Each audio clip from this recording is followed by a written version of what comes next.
Welcome to another edition of the England Player Diaries. With me, I have Ben Youngs and Mike Brown, who's going to be of a few more words, I think, than his interview after the game at the weekend. Is that right, Mike?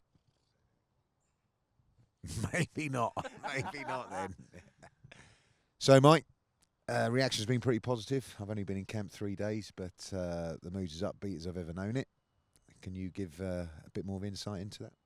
No, I'm joking. Yeah, it's been great. It's obviously to start with a tough couple of days, but we've managed to get ourselves back in a positive place with the help of people that are supporting us so well. The leadership group have been brilliant, getting the boys back on page and back focused on what we need to do this weekend. And it's been a good vibe in training, and we're all ready to get back out there. I mean, it's part of what you've got to do as a professional, isn't it? You know, sort of draw a line under it, review the weekend, and the great thing is there is another Saturday, and it's, you know, biggest game of our lives. Youngsy, you've come up against the Aussies a few times. I remember actually you getting a couple of man of the matches as well. They seem to be your favourite opponent, but obviously, clearly, much more at stake this week. Your feelings going into it?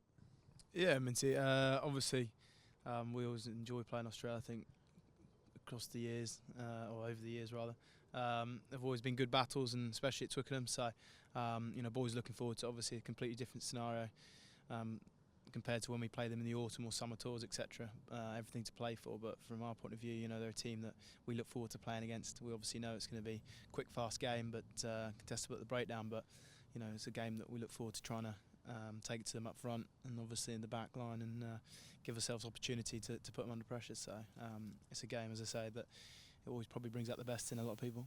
Obviously now this is your third World Cup. How do you think this compares to, in terms of the atmosphere, the sort of mood leading into this game? Obviously you played in huge ones in terms of 2007, obviously in Marseille when you played the Aussies, etc. How do you think this one compares? And also obviously being pitch side, the last couple of games, how do you think the atmosphere in Twickenham and just the whole World Cup vibe compared to 07 and 2011? Well, I mean, 07 and 2011 were completely different. Actually, in terms of preparation, we were actually probably more prepared in 2011 than we were 07. But as a group, we just grew tighter and tighter and tighter in 07. This time, we got it both. I mean, we're prepared. We know exactly what we're doing. I mean, look at last week. I mean, we were in control of that game for 65, 70 minutes. Let's not forget about that. Kept them in it with penalties, and the last 10 minutes, we probably stopped playing and allowed them back in it, and that's it. But we can't lose sight of the fact that for 65, 70 minutes we were well in control and doing well. So preparation-wise, we're there. We had all the way from the Six Nations the last couple of years. Guys being involved, obviously the 3 months, but the tightness of the group. As we've mentioned, come in on a Monday, and I was a little bit surprised actually. I thought there might be a few guys moping around and some guys having to G them up, but everyone was on the same page about, right, biggest game of your lives. And the most important thing is you're taking responsibility for the position we are, but you're enjoying it. You have to enjoy it. That is absolutely crucial. That's all from us. Thanks very much for your continued support, and make sure you bring it on Saturday. We'll need it, and we'll give it our all.